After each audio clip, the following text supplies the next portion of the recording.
Kutoka idadi ya wanajeshi 4,500 ambayo Marekani ilipanga kuwapeleka huko Mashariki ya Kati, Marekani imebadilisha na inasema sasa inafikiria kutuma wanajeshi 10,000 zaidi wa ardhini katika eneo la Mashariki ya Kati, huku kukiwa na kile rais wa Marekani Donald Trump anachosema ni mazungumzo kati yao na Iran. Kikosi hicho kinaweza kujumuisha magari ya kivita pamoja na kitengo cha 82 cha ndege ambacho tayari kimetumwa katika eneo hilo, kulingana na Wall Street Journal. Marekani inafikiria kutuma hadi wanajeshi 10,000 wa ziada wa ardhini katika Mashariki ya Kati, huku kukiwa na mazungumzo hayo yaliyotajwa na rais wa Marekani.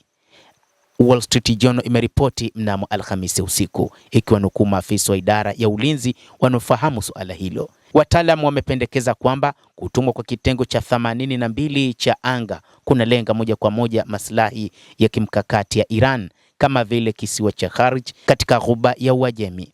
Hata hivyo, Wall Street Journal ilibainisha kuwa haijulikani ni wapi nguvu ya ziada ingetumwa au kuwekwa. Matangazo yote kuhusu kupelekwa kwa wanajeshi yatatoka kwa idara ya vita. Naibu katibu wa wanahabari wa ikulu ya White House, Anna Kelly, alisema, kama tulivyosema, Rais Trump daima ana chaguzi zote za kijeshi katika uwezo wake, alisema zaidi. Hata hivyo, mipango ya Marekani ni kupeleka idadi kubwa ya wanajeshi wa ardhini, wakitambua vema kwamba hali katika eneo hilo itakuwa ni mbaya na kwamba wanahitaji kuwa na idadi kubwa ya wanajeshi wa mapambano dhidi ya jeshi la Iran. Msemaji wa kamandi kuu ya Marekani CENTCOM alikataa kutoa maoni kutokana na taarifa iliyotolewa na Wall Street Journal.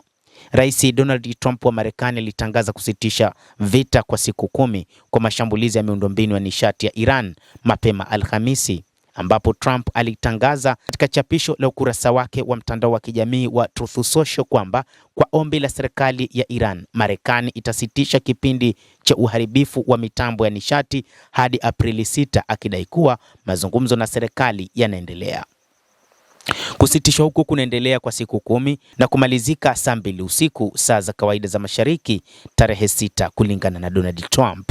Aliongeza kuwa mazungumzo yanakwenda vizuri sana, lakini hakufafanua lengo la kusitisha ni nini au nini kitatokea mwishoni mwa siku 10. Hata hivyo, bado kuna mkanganyiko juu ya kile kinachotajwa na rais wa Marekani Donald Trump, hasa anavyosema kwamba wapo katika mipango ya kusitisha mapigano kati yake na Iran. Wa Iran wamesema kwamba hawapo tayari kwa mazungumzo na huu ndio msimamo wao. Licha ya kwamba wakati huu ni mkanganyiko wa hali ya juu ambao ulimwengu unakutana na taarifa hizi, lakini bado kuna subira inayoendelea kuona kwamba ni nini ambacho Iran itafanya, licha ya kwamba Iran imepeleka mapendekezo yake ya namna ya kusitisha vita hivyo, karibia mapendekezo 5. Mtazamaji wa The World News, nawe pia una nafasi ya kulike, una nafasi ya kucomment, kadhalika kusubscribe channel yetu hii ili upate habari hizi kwa mapana kupitia The World News. Mimi ni Adam Hussein. Endelea kuwa nasi wakati wote, endelea kutufuatilia upate habari hizi kwa mapana katika kupitia The World News.